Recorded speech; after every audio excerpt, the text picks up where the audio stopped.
So, Jon Faverau has been talking a lot recently, mainly about Star Wars and also primarily about Avengers Doomsday and about how he tried to change a couple things when it came to the Avengers films, which I plan on making a video about that soon as well, just how he wanted to do certain things, how to change the Avengers films. But anyway, he's been talking about Star Wars 2 as well, and here's one of the main things that he talked about when it came to Star Wars.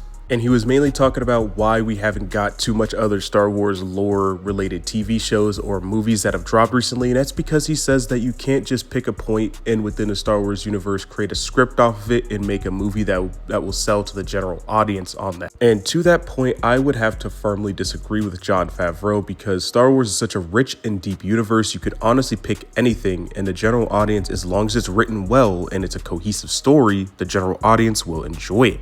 Because one of the main things that this does too as well is it handicaps your creative ability. And as long as you handicap yourself, you don't know what limits you can push. And luckily for Jon Faverau, this was out when he was a little boy. I mean, Star Wars was created when he was extremely little, before he even had a twinkle in the industry.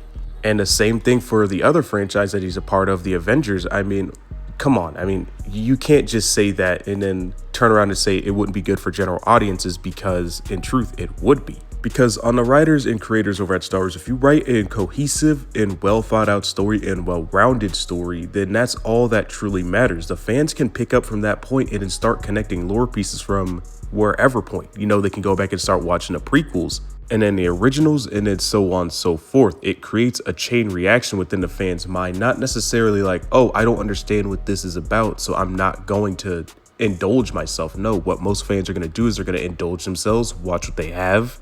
Then they go online and they start kind of connecting dots and then reading more lore about other places and in other things that took place in the Star Wars universe, because the Star Wars universe is so vast that, you know, even I am not fully indulged in every single last aspect of it. I mean, there's just honestly at this point no way you can be.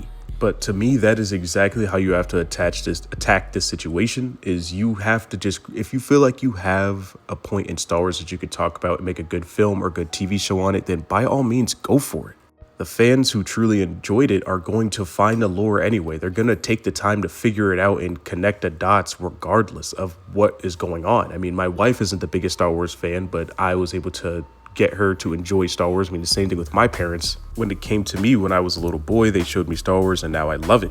And those exact same things can happen to other fans as long as they truly write a good story and as long as it's cohesive and it makes sense. So don't suppress yourself. And us hardcore fans of Star Wars, if you're going to make something that's a hardcore TV show, you know, about like Darth Bane or Mara Jade or something along those lines, if you want to create something like that, then do it, you know, and take us hardcore fans and push us deeper into the woods, and then us hardcore fans will guide the newer fans into the woods as well. So that is the most important part about it, is just to not suppress yourselves. Just create a good and cohesive story that we can all follow, something that us fans have been looking for. And I think a perfect example of this is actually the Maul Shadow Lord TV show. The Maul Shadow Lord TV show is absolutely perfect from this aspect. Maul Shadow Lord was for sure created for the niche fan base, but it is doing so well. I mean, right now it's still sitting at like an 8.5 out of 10, and it's such a good and well-written show so far that I've had friends who don't know much about Star Wars hit me up about it.